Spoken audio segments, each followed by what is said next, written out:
So we've covered the tempura box, the mini steel drum, and the triple felt piano, and now I just want to give an overview of the rest of the instrument palette that we've used, especially the sample libraries that we've chosen for the haunting. So one that fit in really nicely with especially the tempura box articulations that we went for is the London Contemporary Orchestra strings.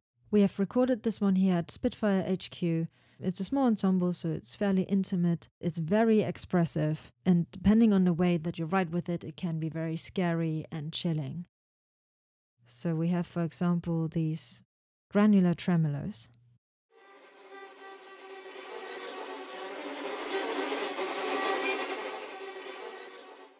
Really scratchy, similar to some of the articulations that we have with the tempura box. Then these ones are cool, the cellis.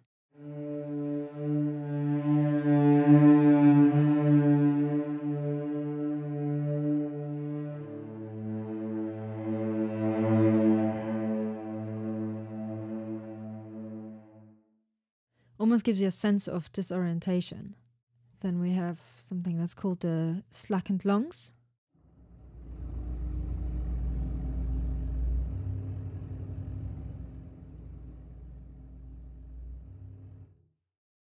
So texturally, really interesting.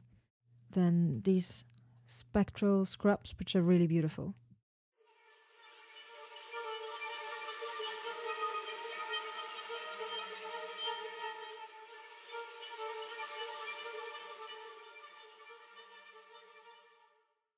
Can be very soft and delicate.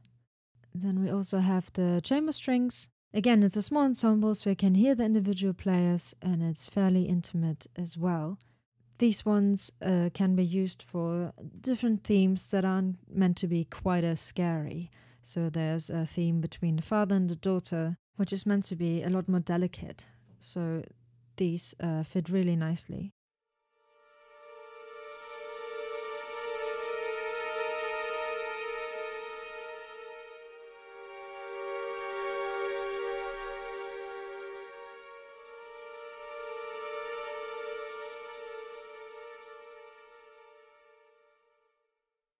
Also, once we've recorded the live players, this may be a good library to have as a low layer to within the mix, within the final mix.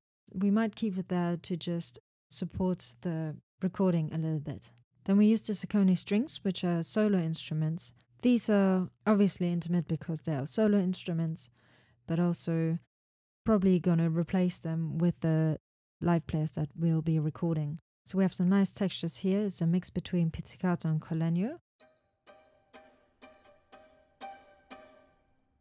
And also have some really nice harmonics here.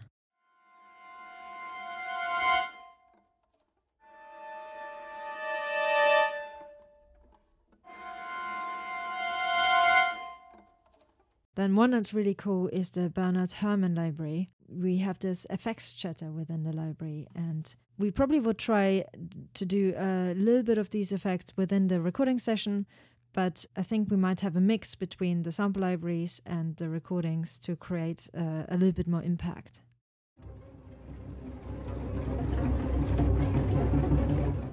So a lot of plucked ones, and you also have these ones.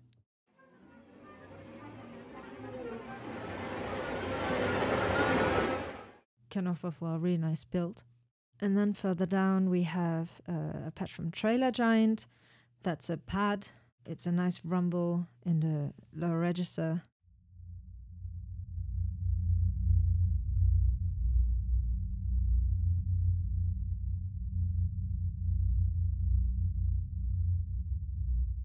Quite subby, and it can fill out really nicely. Then we wanted to go for a few more effects. So we have Phobos here, and I found a really cool patch that's almost like a buzzing fly sound. So it can creep in really nicely.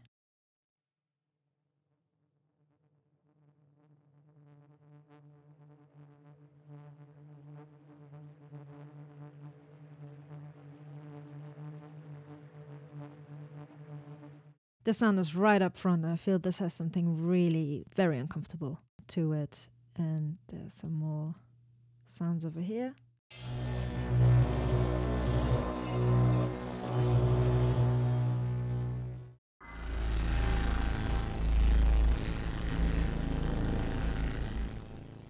more distorted sounds that help for impact.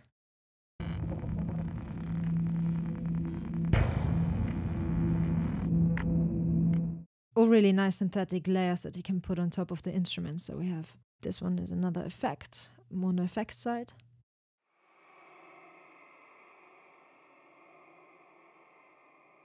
As it says in the name already, it's like a scary hiss. And there's one more that I've used from Albion 3 Icony. And within this scene, I have her running away from something. So this is meant to represent her racing heartbeat.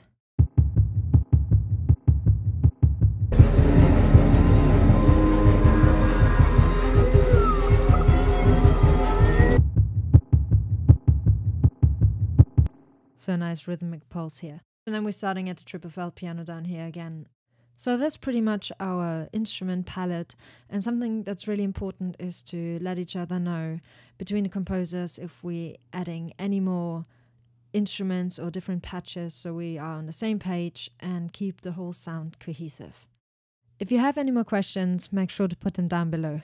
Thank you for watching.